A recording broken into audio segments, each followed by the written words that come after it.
విధంగా గురువుగారు అయోధ్యలో బాలరామునిగా మనకు దర్శనమిస్తుంటాడు ఆ రామయ్య. రామనవమి వేడుకలు అయోధ్యలో ఎలా జరుగుతాయి? అద్భుతంగా జరుగుతాయమ్మా. నిజంగా అయోధ్యలో ఈ శ్రీరామనవమి పర్వదినోత్సవం నాడు ఉండగలిగితే అక్కడ ప్రతివాడు రాముణ్ణి తమ పుత్రుడిగా భావిస్తారు. ఎందుకంటే అయోధ్యాధిపతి దశరథుడు కనుక వాళ్ళంతా దశరథులుగా తమను తాము భావించుకుంటూ ఆయనను రామ్లాలా అని సంబోధన చేస్తూ ఆయనను కీర్తిస్తూ పొంగిపోతారు. నిజానికి రామాయణంలో రాముడి బాల్యలీలను చాలా తక్కువ వర్ణిస్తాడు. 14వ సర్గలో లక్ష్మణుడు లేనిదే రాముడు, రాముడు లేనిదే లక్ష్మణుడు ఉండలేదు అని చెప్పి 18వ సర్గలో విశ్వామిత్రుడు వచ్చి వీళ్లను తీసుకువెళ్ళటం జరుగుతుంది. మరి కానీ బాలరాముణ్ణి అక్కడ ప్రతిష్ఠించటంలోని ఆంతర్యం ఏమిటి, బాలరాముడిగా అక్కడ ఆరాధించటంలోని ఆంతర్యం ఏమిటి అంటే, ఈనాటి జాతిలో చిన్నతనం నుంచే రాముని యొక్క మాహత్యాన్ని పిల్లలకు తెలియజేసి ఏ విధంగానైతే రాముడి జీవితం ప్రపంచానికి ఆదర్శమైందో అలా అందరూ తరించాలని వారి యొక్క ఆలోచన. కౌసల్య రాముణ్ణి పిలిచిందిట. పిలిచి మీ నాన్నగారి పేరేంటో చెప్పమందట దశరథుడి చూపించి. తాను మొట్టమొదట నీ పేరేమిటి అని అడిగిందిట. అనగానే తాను లాములు అన్నట్టు. ఆయనకి సరిగ్గా మాటలు రావట్లా, అందుకని రాముడు అనటానికి రకారం పలక్క లాములు అన్నట. తండ్రి పేరెవరయ్యా, మీ నాన్నగారి పేరేంటి, దాచాతమాలాలు అన్నట. నవ్వులే నా పేరన్న, మరి నా పేరేంటి, అమ్మగాలు. నోలిందల్లి కౌసల్య నాగా అనబోయి రాక కనుల నీరు వెట్ట కౌసల్యను కాదులే అమ్మనే అని కౌసల్య ప్రభును ముద్దాడడిన్ అంటారు విశ్వనాథ వారు రాముడి బాల్యలీలను చెబుతూ. ఇలా అద్భుతమైన ఆనందాన్ని అందించేటువంటి ఆ తల్లి సంకలో పిల్లవాడిని వేసుకొని ఆకాశంలో ఉన్న చంద్రుణ్ణి చూపిస్తూ చందమామ రావే అని గోరుముద్దలు పెట్టే ప్రయత్నం చేస్తే ఆ చంద్రుడిని నాకిమ్మని మారాన్ చేస్తే అద్దంలో చూపించి ఇదే రామచంద్రమూర్తి, ఇదే బాలచంద్రుడు అని చెప్పి రామచంద్రమూర్తికి చెప్పారు అన్నది ఒక చిన్న కథ. ఇది మనం ఎందుకు ఈరోజు గుర్తు చేసుకోవాలి అంటే, ఈరోజు తల్లులంతా పిల్లలకి ఆకాశంలో ఉన్న చంద్రుడిని చూపించటంలా సెల్ ఫోన్లలో ట్యాబుల్లో ఉన్నటువంటి కార్టూన్లను చూపిస్తున్నారు. అందుకని తల ఎత్తి జీవించాల్సి నా మానవుడు తల దించుకొని జీవితాన్ని అంతా దుర్భరంగా మార్చుకుంటున్నాడు.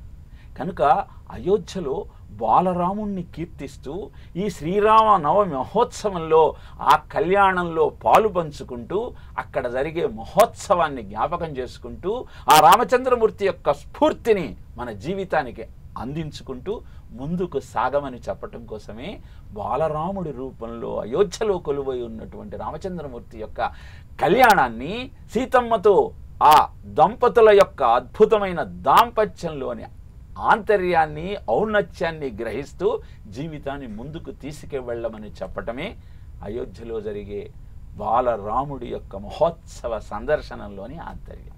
అదేవిధంగా గురువుగారు భద్రాచలంలో రామయ్య కోదండ రామునిగా దర్శనమిస్తూ ఉంటారు. చాలామంది రామనవమి అంటేనే స్వామివారిని చూడాలి, ఆ కళ్యాణాన్ని వీక్షించాలని భద్రాచలం వెళ్ళాలి అనుకుంటారు. భద్రాచలంలో రామనవమి వేడుకలు ఎలా జరుగుతాయి? అక్కడికి వెళ్ళలేని భక్తులు ఎలా? హృదయాన్ని గుడిగా మార్చుకొని నిరంతర రామనామ జపంతో రామాయణ పారాయణాన్ని ప్రారంభించి రామాయణంలోని సీతారామ కళ్యాణ ఘట్టాన్ని జ్ఞాపకం చేసుకుంటూ ఇంట్లో ఉండే భద్రాద్రిలో ఉన్న భావన పొందొచ్చమ్మ. భద్రాద్రిలో జరిగే కళ్యాణ మహోత్సవం కోసం గోటితో వడ్లను మలిచి తలంబ్రాలుగా చేసి అక్కడికి పంపిస్తారు భక్తులు. దానిలో నువ్వు పాలు పంచుకో. అద్భుతమైన తలంబ్రాలను స్వామికి నువ్వే తయారు చేయగలిగితే ప్రభుత్వం నుంచి కానుకలతో పట్టు వస్త్రాలతో అమాత్యులు అక్కడికి వెళ్ళి ఆ సీతారామ కళ్యాణంలో తమ వంతు పాత్ర నిర్వహిస్తారు. నిజానికి రామదాసుకు ముందు ఇలా సీతారామ కళ్యాణ ఘట్టం అక్కడ జరిగేటువంటి ఆచారం లేదు. ఆలయాన్ని నిర్మించిందే రామదాసు కదా. ఆయన రామాలయాన్ని నిర్మించిన తరువాత ప్రతి శ్రీరామనవమికి కళ్యాణ ఉత్సవాన్ని జరుపుతూ ఉంటే అలా కొంతకాలం నడిచి మధ్యలో ధర్మ భ్రష్టత కలిగిన నేపథ్యంలో ఆ ఉత్సవాలు ఆగిపోయినాయి. కానీ ప్రభుత్వముల యొక్క చొరవతో మళ్ళీ ప్రభుత్వమే దానిలో పాత్ర వహిస్తూ అక్కడ ఉత్సవంలో ప్రభుత్వము తమ సహకారాన్ని అందిస్తూ అందరికీ రామభక్తి యొక్క ఔన్నత్యాన్ని తెలియజేసే ప్రయత్నం చేస్తూ ఉంది. కనుక తానీషానే ఆ రామాలయానికి కానుకలు పంపించినటువంటి వైనాన్ని మనం గమనించగలిగితే భద్రాద్రి రాముడి యొక్క విశిష్టత ఎంత గొప్పదో, అలనాడు జైలులో ఖైదీ అయినటువంటి రామదాసుకు విముక్తి కలిగించటం కోసం ఆ రామలక్ష్మణులే స్వయంగా వచ్చి తానీషాకు ఆ ధనాన్ని చెల్లించి ఆయనను బంధ విముక్తుణ్ణి చేశారు. ఆ నాణ్యాలు ఇప్పటికీ మనం చూడొచ్చు అక్కడ. మనం గనక మనం భద్రాచలం వెళితే ఆ రామముద్రికలు లక్ష్మణ ముద్రికలు కనపడతాయి. అంటే భారతీయ జీవన విధానంలో దైవంతో మనకు ఉన్న అనుబంధాన్ని నిరూపించటం కోసం కొన్ని లక్షల రుజువులు కనపడుతున్నా మనం ఆయనను చేరుకునే ప్రయత్నం చేయలేకపోతే మన జీవితం వ్యర్థం. అక్కడికి వెళ్ళలేమన్న భావన పక్కకు పెట్టి నీ గుడినే భద్రాద్రిగా మార్చి సీతారాములను తలుచుకుంటూ ఆ కళ్యాణ ఘట్టాన్ని స్మరిస్తూ మీ వీధిలో జరిగేటువంటి సీతారామ కళ్యాణ మహోత్సవంలో నువ్వు పాలు పంచుకోగలిగితే భద్రాద్రి వెళ్ళి ఆ కోదండరాముణ్ణి దర్శించినటువంటి ఫలితం నీకు సంపూర్తిగా దక్కుతుంది అనటంలో ఎలాంటి సందేహం లేదమ్మా. గురుగారు, శ్రీరామనవమి రోజున రామునికి నైవేద్యంగా ఏ పదార్థాన్ని సమర్పించాలి, నియమాలు ఏంటి? శ్రీరామనవమి నాడు మనం ఉపవసించి చక్కగా ఆ ఉత్సవంలో పాల్గొన్నప్పుడు ముఖ్యంగా మనం పానకం వడపప్పు తప్పనిసరిగా పెడతాం. ఎందుకు ఈ రెండింటినీ ఎంచుకుంటారు? తర్వాత అక్కడ కళ్యాణ మహోత్సవంలో భాగంగా పులిహోర దద్దోజనం ఇలాంటి పదార్థాలన్నీ పెట్టినా ప్రధానంగా పానకము వడపప్పు ఈ రెండు కూడా ఆరోగ్యానికి ఎంతో శ్రేయోదాయకమైనవి. దానిలో చలువ చేసే లక్షణము పానకానికి ఉంటే శరీరంలో ఉన్న మాలిన్యాన్ని ప్రక్షాళన చేసే లక్షణము పానకానికి ఉంటుంది.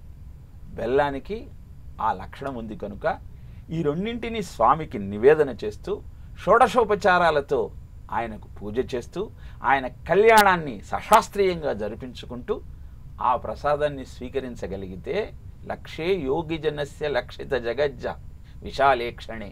దేవతా శక్తి ఎప్పుడు కూడా ఈ క్షణ రూపంలో పదార్థంలోకి ప్రవేశించి పదార్థాన్ని ప్రసాదంగా మారుస్తుంది.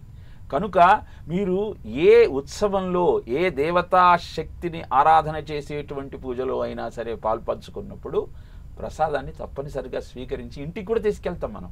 ఎందుకంటే ఇంట్లో వాళ్ళు ఏదో కారణం వల్ల అక్కడికి రాలేకపోయినా వారికి ఈ ప్రసాదాన్ని అందించటం వల్ల వాళ్లకు ఆ దేవతా శక్తి యొక్క కృప పూర్తిగా లభిస్తుంది. కనుక వీటిని నివేదన చేస్తూ మనం చక్కగా సీతారామ కళ్యాణంలో పాలు పంచుకొని ఆయనను ఆరాధించే ప్రయత్నం చేద్దాం.